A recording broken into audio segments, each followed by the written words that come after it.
皆さんこんにちは、時丸です。今日は5つの捨てる基準ということで、僕がね、捨てるときに考える5つの基準について話していきたいと思います。12月ということで、やっぱり年末っていうのは結構整理整頓するにはいいタイミングだと思っていて、で、僕もこの時期になると自分の持ち物を改めて見直して、整理をしたりとか、不要なものを手放していったりとか、で、そうすることによって新年が気持ちよく迎えられるっていうことになります。なので、いいタイミングだと思いますので、改めてですけど、何度も話していることですけど、捨てる基準について今考えていることを話していきます。一つ目は使用頻度を考えることです。で、具体的には月に1回未満であれば手放しの候補とする。はい、これですね。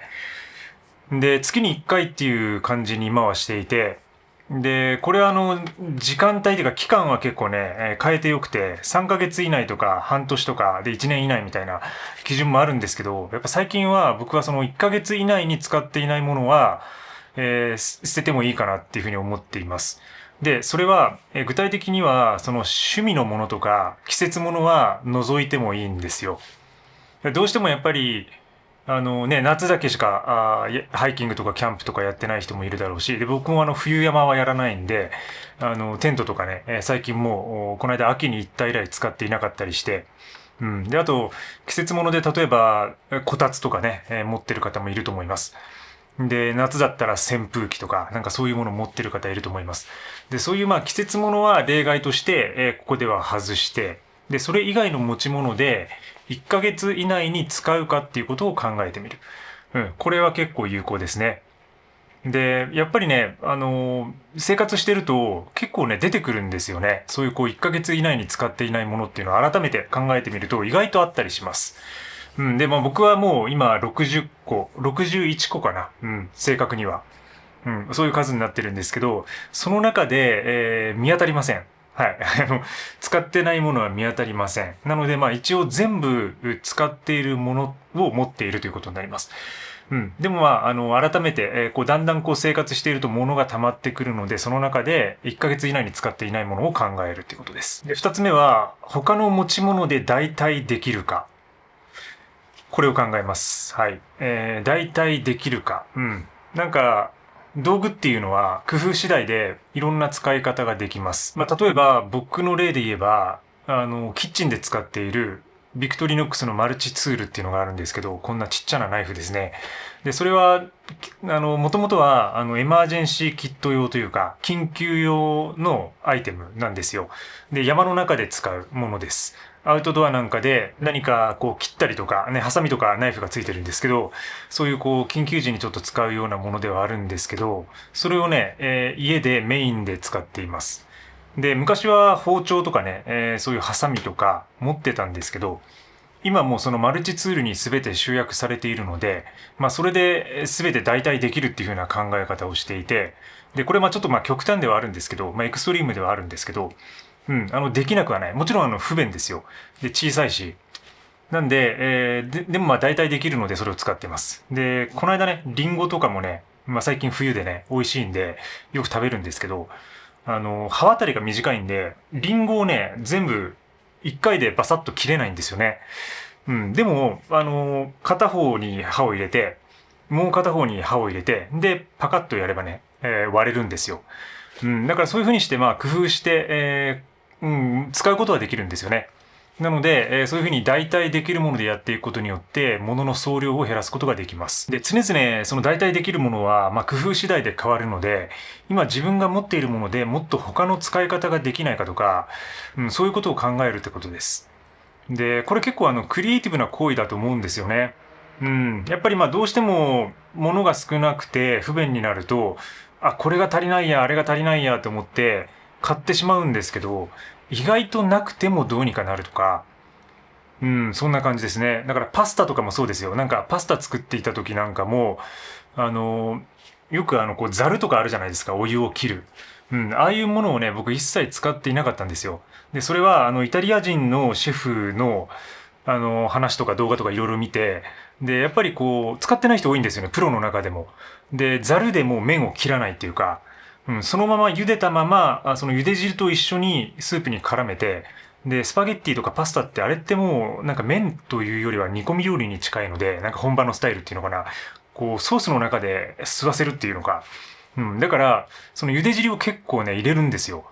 これまあ作ってる方だってわかると思いますけど、結構茹で汁を入れるじゃないですか。だから、もうそもそも麺をこう切る必要がないっていうね。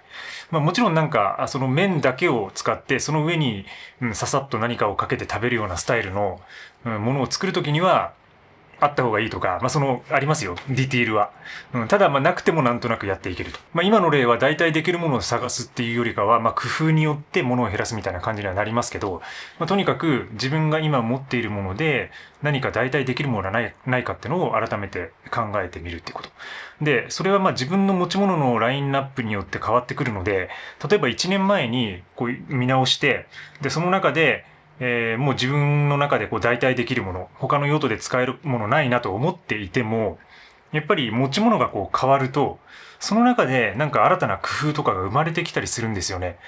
だからそれをこう定期的に見直すってことが大事で、で、年末っていうのはそのような定期的な見直しのタイミングにはベストかなと思っています。3つ目は所有コストを考えるということです。はい。これもよく言われることですけど、それを持つことによって、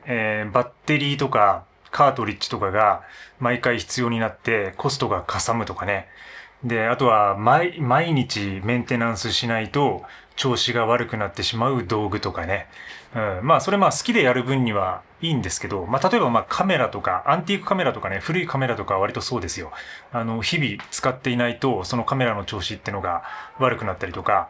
故障に気づきにくかったりするので、日々使っている方がいい。でもそれは趣味でやってることなのでいいんですけど、それを別にその趣味でもないのに、毎日本当にこう、手間がかかる道具っていうのかな。なんかそういうのを持ってる方は、その所有しているコストの方が、維持コストを上回ってるような状態になるので、もうとにかくその維持するだけでコスト、労力がかかってくると。そういうものは手放しの候補にしてます。最近の家電ってなかなかこう壊れにくいですけど、それでもやっぱりもう、家電的なものっていうのか、エレクトリックなものっていうのは、そもそもそのバッテリーを使ったりとか、充電器とか充電ケーブルが必要になったりとか、なのでその道具が増える要因になるんですよね。だから僕はその結構電化製品みたいなものをもう最小にしていて、で、今家の中にあるのは洗濯機と備え付けの冷蔵庫と炊飯器で、MacBook ですね。主な家電ってそれだけなんですよね。4つだけ。だから、他にね、持ってないので、その充電する手間とか壊れたりした時に、買い替えなきゃいけないとか、そういう手間が全く発生しません。で、今言ったようなこうベーシックな家電みたいなものは、パソコンは5年ぐらいですけど、それ以外の家電って割とね、8年とか10年とか持つじゃないですか。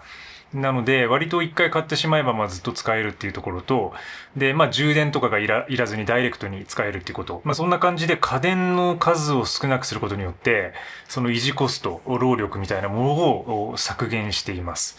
なので、他にね、もう電子機器っていう電子機器がないんですよね。だから延長コードとかも使っていなくて、部屋にあるコンセントだけでもう直差しっていうのかな。そういうスタイルで生活しています。で、延長コードってやっぱりこう家電が増えるとやっぱこう延長コードが必要になるんですよね。そのタップの数が少ないからそれで増やすってことになるんですよ。そうなるとまず延長コードって見た目が悪いし、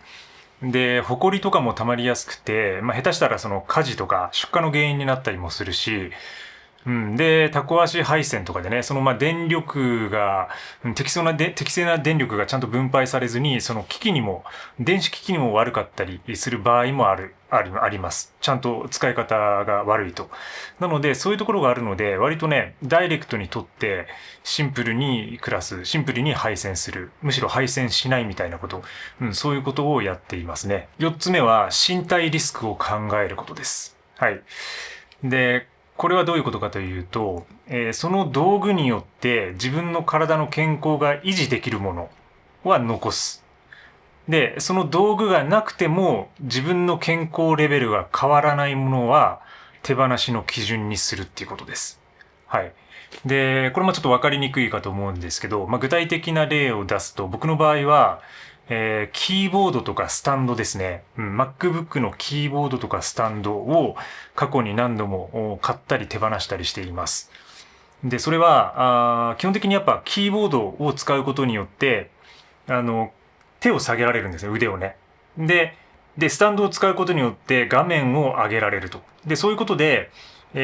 適正なポジションで作業ができるようになる。で、やっぱり作業が長くなればなるほど、同じ体勢で、ちょっと間違った体勢というか、難しい、人間工学的でない体勢で作業をしていると、必ずどこかにこう不調が出てくるんですよね。まあそれは肩こりだったりとか。で、僕はその腱鞘炎を1回患ったことがあって、まあ2回ぐらいやりそうになってるんですけど、で、その時はやっぱりこう、本当にこう集中しすぎてね、なんていうか、ディスプレイもなくて、MacBook 直叩きで、それでかつしかも長時間、忙しくて仕事が、もう長時間作業してたみたいな時があったんですけど、そういう時にね、体の不調をきたしてるんですよ。だからそれから道具を入れて、そういうこう健康に役立つ道具っていうのは、なるべく手放さないようにしています。で、逆に言えばそれがなくても意外とやっていけるっていうのが、で、もちろんその、ちゃんとね、体を鍛えたりして、で、使用時間の制限をちゃんと行ったりすれば、MacBook 1台だけでもいけるんですよね。で、やっぱそういうところもね、やっぱ考えていて調整していて、だから場合によっては、手放せる候補のアイテムでもあります。でもやっぱりその体のことは、まあ、実験してみて、実際にその被害が体にダイレクトに出ちゃうので、まあ、それがダメージになる場合があるので、手放すときはまあ慎重にやるってことですね。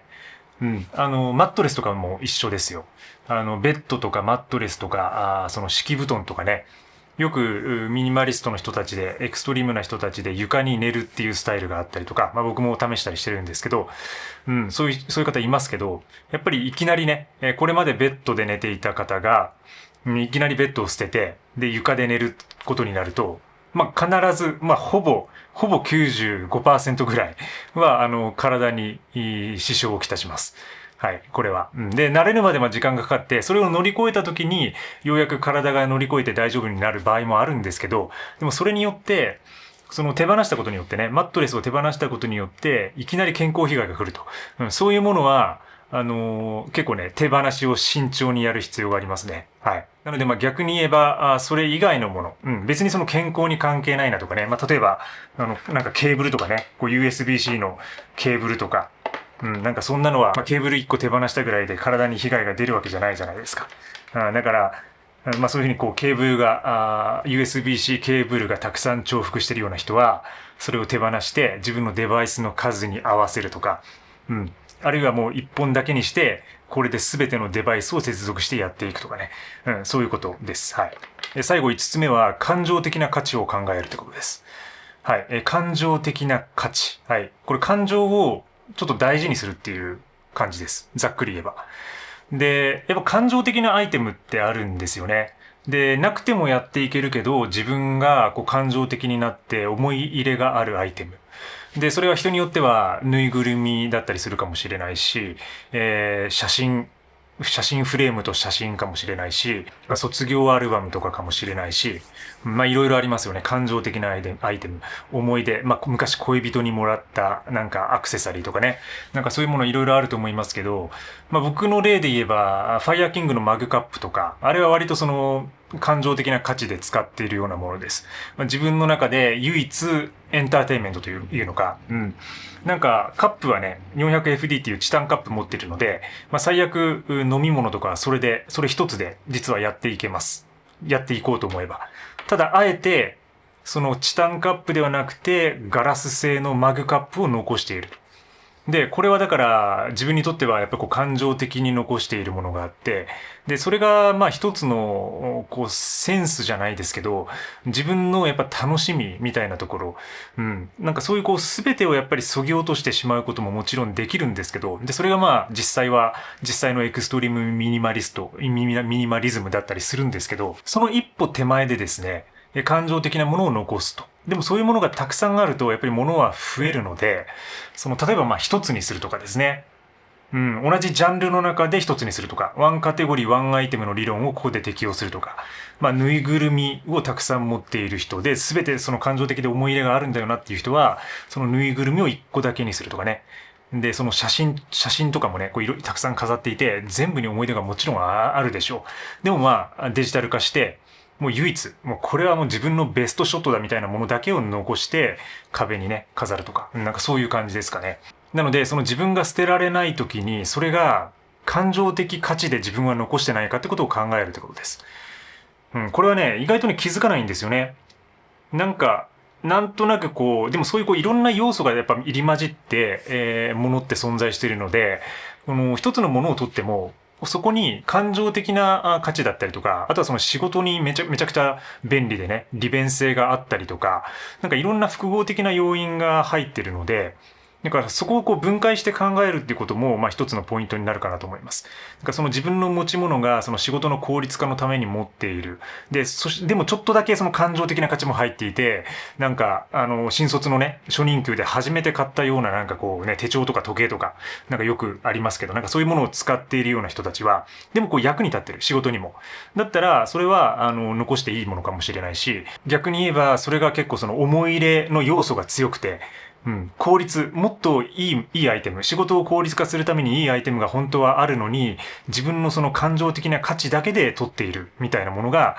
ないか。そういうことを考える。そうなると、今、最新のね、もっと効率化できるようなものを入れることによって、逆に自分の生産性とか幸福度が上がる場合もあるので、なのでそういう意味で感情的な価値っていう視点で、一度自分の持ち物を点検してみる。そういう感じです。はい。ということで今日は自分が捨てる5つの基準について話してきました。で、もしこれから、年末年始にかけて、整理とか断捨離しようと思っている人は、改めて、この基準にちょっと照らし合わせて、自分の整理整頓を進めてみてはいかがでしょうか。ミニマリズムや制作に役立つアイデアは週1回のレターで配信しています。概要欄よりぜひ登録お願いします。チャンネル登録もぜひよろしくお願いします。そしてまた次回もこのホワイトボックスに遊びに来てください。また次の動画でお会いしましょう。チャオチャオ。